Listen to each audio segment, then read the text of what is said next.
We're going to have 4 speakers today. I'm going to give you their names and I'm going to spell them. So first you will hear from Acting U.S. Attorney J. Bishop Gruel for the District of Colorado. That is the initial J period, first name Bishop, B as in boy, I-S-H-O-P, Gruel, G-R-E-W-E-L-L.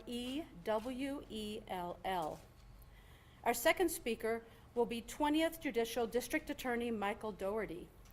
That is Michael, the common spelling, and Dougherty is D as in dog, O-U-G-H-E-R-T-Y. Next, you will hear from FBI Denver Special Agent in Charge, Mark McCulloch. That is Mark, the common spelling with the K, and McCulloch, M as in Mary, I-C-H-A-L-E-K. The final speaker today will be Boulder Police Chief Stephen Redfern. That is S-T-E-P-H-E-N, and Redfern is R-E-D-F-E-A-R-N. We will take a few questions at the end, and now I'm going to turn the podium over to Mr. Gruel. Thank you. Thank you, Ms. McGuire. I'm Bishop Gruel, the Acting U.S. Attorney for the District of Colorado.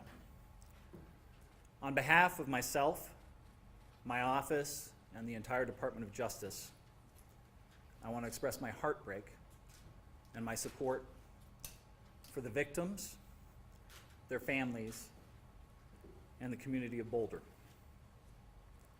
I pray for those families, as well as everyone in Boulder, Colorado, and the nation who woke up this morning worried about themselves, their loved ones, and not feeling safe in their own communities because of yesterday's attack. I assure you that my office and our partners are here for you, and we are taking action. I want to thank the first responders, citizens and law enforcement alike, who worked to quickly end this violent attack, save lives, and tend to those who were injured. I also want to thank our law enforcement partners at Boulder Police, including Chief Redfern, the FBI, including Special Agent in Charge Michalak, and the Boulder DA's office, including DA Michael Dougherty. They worked hand in hand with my office as the matter was thoroughly investigated and prepared for charges. And I want to thank our partners in DC, including Attorney General Bondi, Director Kash Patel, and Assistant Attorney General in charge of Civil Rights, Harmeet Dhillon, for their support. My office and AAG Dhillon were in contact yesterday throughout the day, which helped lead to the federal charge that we're announcing today. My office has charged Mohammed Sabri Solomon, age 45, with the commission of a hate crime under 18 U.S.C. Section 249.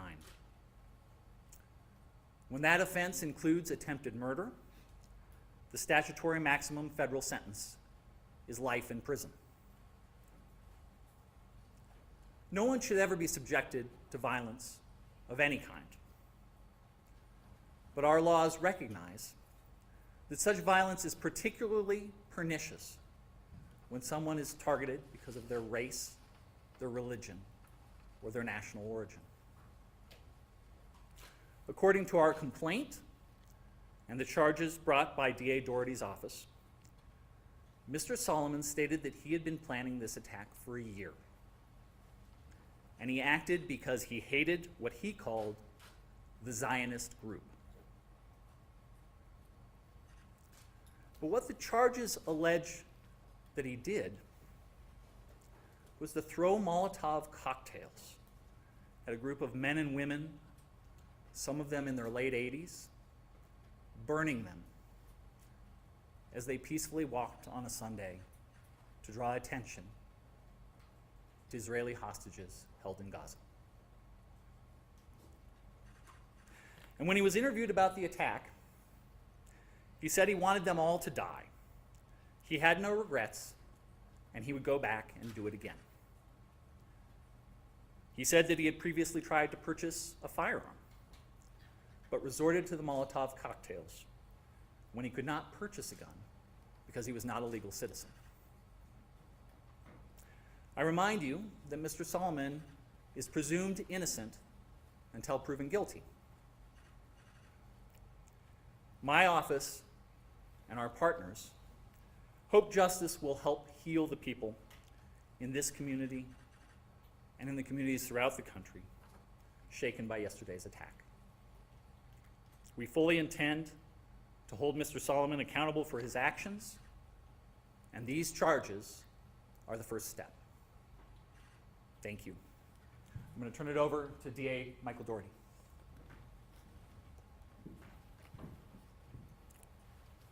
Good afternoon. I'm Michael Doherty. I'm the District Attorney for Boulder County. I appreciate the members of the media who are here today so we can help provide this update to a grieving and traumatized community. What you see here today is us standing shoulder to shoulder, ensuring that justice is done in response to this tragic and terrible attack. We stand united in denouncing hate, terror, and violence in this community. We're united in condemning acts of anti-Semitism, hate, and violence, and we're also united in a strong response to this horrific attack. I stand with this community and the people of the state of Colorado against hate and terror. And we are united in our commitment, both at the federal level and the state level, in pursuing and securing justice for the victims of this mass attack and for the communities that we serve. Boulder is a beautiful and special place, but we're not immune from mass violence or hate crimes, including violent acts of anti-Semitism that impact far too many communities across this country. And yesterday afternoon, on a beautiful day here in Colorado, a number of people participated in a peaceful walk and gathering on Pearl Street here in Boulder. It is a place where a lot of people gather every day. And the ones who join in this peaceful gathering are now the victims of a senseless, unjustified, and horrific mass attack. And to all the victims, their loved ones, and to this community, I promise you that each one of us up here today will work tirelessly to ensure that justice is done and the defendant is held fully accountable. I want to recognize, as the U.S. Attorney did, the response by community members who helped in the minutes immediately following the attack and came to render aid to victims who had suffered through a horrific attack upon them. Also, I want to recognize the courage and the rapid response by the Boulder Police Department, who once again were called to respond to a truly horrific attack upon innocent members of our community and responded without a second of delay. I will highlight for you that there were 16 unused Molotov cocktails that were recovered by law enforcement in the hours after the incident took place. 16. So I really want to thank the Boulder Police Department and their law enforcement responders, as well as the first responders who provided medical aid to the victims. But that rapid response with the recovery of the 16 unused Molotov cocktails, I think speaks for itself. Our office and the U.S. Attorney's Office will be working closely together and in coordination with one another to ensure that the defendant is held fully accountable. As you heard from the U.S. Attorney, the U.S. Attorney's Office will be prosecuting the hate crime against the defendant. Our office will be prosecuting the attempted murder charges and related charges at the state level. This approach will accurately reflect the actions the defendant is alleged to have taken and the harms that he caused. It will allow us to secure a verdict, an outcome, a sentence, whereby he'll be held fully accountable. It's been done, and by it I mean federal and state prosecutions jointly, has been done in other cases, most recently the Club Q mass shooting down in Colorado Springs. At the time the arrest affidavit and warrant were filed with the state court yesterday, there were 8 victims identified, and I'll touch briefly now on the charges that were filed at the state level, as well as the possible sentences he faces if convicted on those charges. So there were 16 counts of attempted murder in the first degree. 8 of those counts are for attempted murder with intent and after deliberation. The other 8 counts are attempted murder with extreme indifference. So 16 counts total. If the defendant's convicted and those counts are run running consecutive to one another, he would face a maximum of 384 years in state prison. He's also charged with 2 counts of use of an incendiary device. If convicted of those charges and they run consecutive, he would face a maximum sentence of 48 years. He's also charged with 16 other counts of attempted use of an incendiary device. And again, if convicted and if they run consecutive, the maximum on those counts would be 192 years. So 384 years on the attempted murder, 48 on the use of the Molotov cocktails, and then the attempted use would be 192 years. The judge set a $10 million cash-only bond on the state charges. As you are aware, he's going to be going before the judge this afternoon at the jail. I believe that is scheduled for 3:30, but I rely on the sheriff's office to communicate with members of the media of the exact time. Thanks to the investigation by federal, state, and local partners, and I just want to highlight for you, this is a horrific attack. But as district attorney, when I walk into this building and I see the FBI, Boulder PD, and all the law enforcement partners working, it's the exact response I hope to see. The teamwork they demonstrate, the work they put into it. If you were downstairs right now, you'd see incredible law enforcement officers and investigators working calmly, professionally, and tirelessly to ensure we get all the information we need to get the right outcome in the criminal cases that the U.S. Attorney's Office and my office will prosecute. Through their work, we've now identified 4 additional victims, so there's now a total of 12 victims. And as you'll hear from the FBI special agent in charge, we're going to continue to encourage victims and witnesses to come forward and contact law enforcement. But we now have 12 victims, and on the later this week, we'll be filing formal charges against him. That's our normal process. So the filing of formal charges by the district attorney's office will reflect 12 victims, and if more come forward, additional victims as well.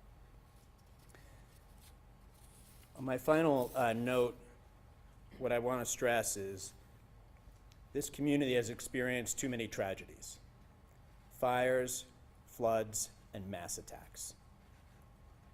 But each time I've seen this great community respond with strength, resilience, and support for one another. I trust and hope that that will happen again now. That for the many members of the community who have come forward before to help one another, to support one another, to comfort one another, that will happen again today and in the weeks, months going forward. That once again our community will rally to restore peace and to bring support and comfort one another during this dark hour. As your district attorney, I want to remind the members of the media and the community that the defendant's innocent unless and until proven guilty, and the charges are merely allegations. I'm going to turn it over to the special agent in charge of the FBI, and then we're happy to take questions after each one of us is done. Thank you.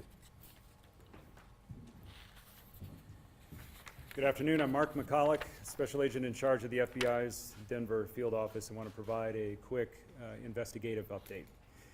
The FBI has been here on the scene in Boulder for the past 24 hours, and we stand shoulder to shoulder with the Boulder Police Department and our partners. Their heroic and swift actions clearly saved lives. As mentioned, there were 16 unused Molotov cocktails within arm's reach of the subject at the time of his arrest. So there is no question that the first responders saved lives and prevented further victims from being injured. And I think the fact that we have both federal and state charges within 24 hours of this attack is a testament to the strength of the partnerships, the professionalism of the investigators, and our commitment to the community and to each other to pursue justice. We continue to support the victims, their families, and the greater community with personnel and resources. Our hearts go out to the victims, and we want you to know that we are committed to being here for you. Since 2 o'clock yesterday, more than 30 special agents, intelligence experts, and professional staff have deployed to provide forensic, investigative, and crisis management support, as well as additional resources are being surged from other field offices and at our headquarters in Washington, D.C., and they're on the way. While at this time it appears the perpetrator acted alone, we do continue to investigate all possibilities and pursue all investigative leads. If we uncover evidence that others knew of this attack or supported the subject in this attack, rest assured that we will aggressively move to hold them accountable to the fullest extent of the law.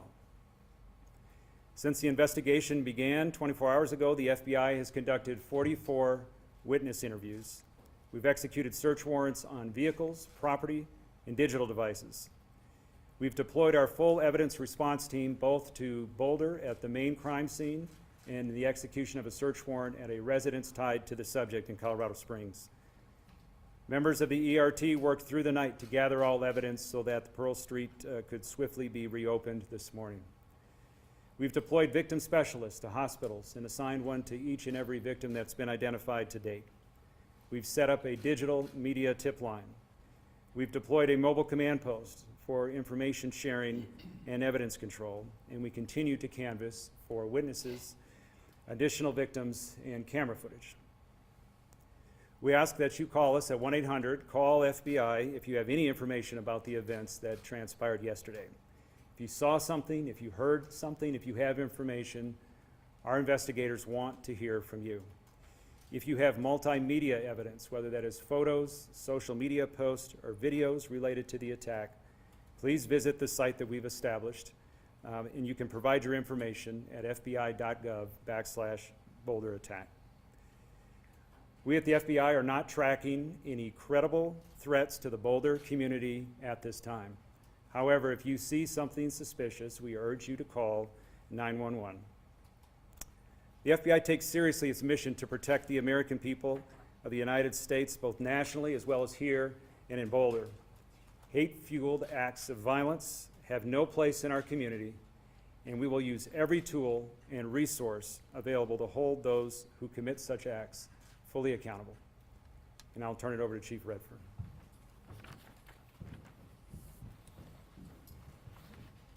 Thank you. Good afternoon. Again, my name is Stephen Redfern. I have the honor to serve as the police chief here in Boulder. I want to give a few updates from the city and the police department before we take some questions. So today, in the aftermath of this heinous terrorist attack in our city, I again want to start with thanking our partners. I think we've all alluded to the importance of partnerships. I can tell you, as I was rushing to the scene yesterday, one of the first or second calls I made was to the special agent in charge, because no matter what this ended up being, I knew we would need help. And once again, the FBI, all of our state, local, and federal partners have stepped up, and we are absolutely in a really good place for 24 hours into this investigation, in my opinion. Michael Doherty alluded to it, but the work that I've seen in this building and out on the street in the last 24 hours is remarkable. And every single person working on this investigation is doing their job above and beyond to bring justice to these victims, including the men that stand behind me here, and I'm grateful. The scene, as you may know, around 2 in the morning, we released the scene. So as of this time, we have no active closures in downtown Boulder. We have no areas closed off. We spent an extensive amount of time yesterday up until the early morning hours today with bomb dogs, our bomb squads, ensuring that there were no other threats in the area, and people were allowed after midnight to go back in, get vehicles, and businesses have been allowed to reopen if they so choose. I can tell you this morning I walked down Pearl Street with members of my team. I interacted with a lot of business owners, community out there, and the way I felt leaving there was I was heartened. I was heartened by the resilience of our community, the positive attitude that people had, the understanding of the inconvenience of yesterday with businesses having to close, and really I walked out of that thinking, we're going to be okay. Once again, as a community, we're going to recover after coming together. A little bit more on community. So we are aware of events this week. We're aware of things coming up in the next, we're looking 7 to 10 days out at other events, and we are going to ensure, along with our partners, that we have adequate coverage, law enforcement coverage, security at any event that's taking place this week. We want to ensure that people feel comfortable and safe in this community gathering and remembering what happened, as well as any other planned events that we have. We will be relying upon our partners, such as the State Patrol, to ensure that we have proper coverage where people can feel safe. Before this attack, we had the Boulder Police Department, the City of Boulder, had very strong relationships with our Jewish community. We even have an officer assigned as a Jewish community liaison with Boulder PD. Those relationships have paid off dividends during this attack, and I know going forward in the aftermath, we're going to continue to work with our community. I've been in contact via phone, email, and text throughout the day and last night with members of our Jewish community. Myself and the district attorney will be leaving shortly to have a meeting with community leaders from our Jewish community as well. The message there, the bottom line message is we want everyone to feel safe. We will not condone these types of attacks and acts in our community. I will reiterate what was prior said. It is never an inconvenience for someone to call the police if they feel uncomfortable about a situation, if they see something odd, if they see a person acting in a suspicious manner. Let us come out and let us determine if there is some validity to people's suspicions. That's why we are here. So please call us if you see something. Literally, the old see something, say something adage applies here. Please call us if there's anything that's making you feel uncomfortable in the community. And lastly, I just want to say again, we have been contacted, the city and the police department from all over the world with outpouring of support, messages of support, and I want to thank you. It matters, it makes a difference going forward. So I appreciate all of that. With that, I'm going to turn it back over to our public information officers for some questions. All right, I will try to call on people for questions, and I will repeat the question, hopefully, so everybody can hear it, and then turn it over to our experts for answers. Yeah, Tony? Chief, or anybody up there, do we have any new video showing how he walked in with these 16, 18, 19 Molotov cocktails? That's not a one-walk trip. Anything you've been able to discover to show how they got there? So the question is, do we have any new video evidence about how he entered the area with the Molotov cocktails he had? I'm behind you. Thank you for the question. We are, as I speak, we have teams of detectives partnered with FBI on Pearl Street, going business to business, door to door. That we're piecing together a timeline using video, license plate readers, all of those things, relying heavily on our federal partners. As of right now, I have not been made aware that we actually have video of him carrying anything into that area. Obviously, we're looking at that, and if someone were to have that video, please contact the 1-800 number that the special agent in charge mentioned, or you can contact us as well at BPD. There's a high likelihood it's out there, and I don't know the existence of it yet. Yeah, Dave? Yes, can you tell us any updates on the 8 original victims, and then any more information on the 4 people that you've identified as well? The question is if we can provide additional information about the 8 victims that we previously mentioned and the new 4 that came up today. Thank you. Regarding the victims, prior to this press conference, I received an update that we still have 2 victims in the hospital. I believe those are the 2 that were flown to University Hospital in Aurora. I believe the victims, the additional victims that we learned of today, the reason we didn't know about them until today was their injuries, thankfully, were more minor in nature. They've come forward to be interviewed and things, and then we realized that they did have injuries. So we're counting everyone who received any sort of injury in this attack in that number. So as far as I'm aware right now, 2 people still in the hospital, and again, our thoughts are with them as they recover. Yeah, right here. Hi, do you know how many people were in the original peaceful march from the group that was there originally? So the question is, do we know how many people were participating in the group's peaceful march on Sunday? I do not have an exact number of the people that were there for the peaceful gathering. What I can say, though, is when we responded to the scene, there were probably 20 to 30 people in that vicinity. Some of them were witnesses. Not all of them were there specifically to take part in that weekly gathering, and so I don't know that. But in the area, we had 20 to 30 folks right there at the courthouse with a lot of other people coming and going with the businesses right there. Yeah, over here. For the U.S. Attorney, this was initially classified by the FBI as a terrorism investigation. Is the hate crime charge a terrorism charge, or did something change in the charging decision? So the question is for the U.S. Attorney's Office about the fact that yesterday terrorism was mentioned and we see a hate crime charge today, and can we explain that? Yeah, so we've moved swiftly to charge quickly, just to send the message to the community that no acts of anti-Semitism are going to be tolerated and there are severe consequences.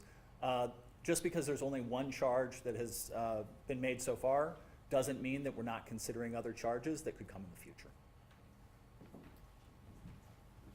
Yes. Can we get some clarity, Chief? We're hearing UC Health says they have 3 victims there. Is it 3 or 2? Question is about victims at UC Health. I don't have that clarity that you're asking for regarding the number. We've been told 2. It's possible it's 3. We may be not having updates on if people have been released. We can absolutely follow up with that number. We can firm it up after this and put that out. In the back with the hat. Was there any prior knowledge of Solomon as a potential threat before yesterday? So the question is, was there any prior knowledge that the perpetrator was a threat?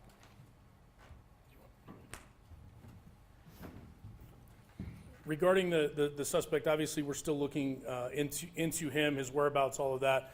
He was not on our radar in Boulder. We had no prior contacts with him here. I can't speak to his criminal history. I'm not sure if the special agent in charge has anything to add, but this was not someone that we were aware of prior. Yes? Mr. Solomon has a wife, multiple children back at his home in Colorado Springs. Given his status as being here illegally for the last 2 or 3 years, is there any knowledge of how they've been cooperating and what happens to them moving forward given the situation for his citizenship? The question is about the suspect's family and their status and what might happen to them next. As far as the family, as I mentioned, we executed a search warrant at the residence in Colorado Springs last night, and the family was cooperative for that. Regarding their status, I would just defer you to the Department of Homeland Security. Sir, can you talk about what you were looking for and what you found in that search warrant? So it was part of this investigation. It's a logical part of our investigation to see if there's additional evidence there. Evidence was recovered, including digital evidence, and we're reviewing that now to determine, as the acting U.S. Attorney said, if additional charges are warranted down the road. Was he on your radar if Joint Terrorism Task Force, like him as a person or as a potential suspect? So the question was the subject on our radar locally as part of our Joint Terrorism Task Force, and the answer is no. Okay, thank you very much for being here today. Those are all the questions we're going to take. I was just curious about the incendiary. What are they made up of? Are you allowed to talk about what they're made up of, or what is this actual devices that were used? Yeah, we'll answer one more. Sorry. So last question on the specifics on the incendiary devices. There were really 2 chunks of incendiary devices that were recovered. We've referred to Molotov cocktails, which are like glass jars with material in them that are combustible, flammable, like gasoline, and then a rag that's used with a fire to ignite them and throw them. In addition to that, it appeared he had a backpack for like a weed killer, but that contained flammable liquid in it as well. How many were used? All right, so later this afternoon, I can tell you that the U.S. Attorney's Office will have a brief news release that will be made public. We don't anticipate another large media briefing at any time in the future, but the prosecutor's offices, both the district attorney as well as the U.S. Attorney's Office, will have updates for the media as their cases proceed. And now at this time, our principals here do have another meeting to attend, as they referred to. So thank you very much for coming today.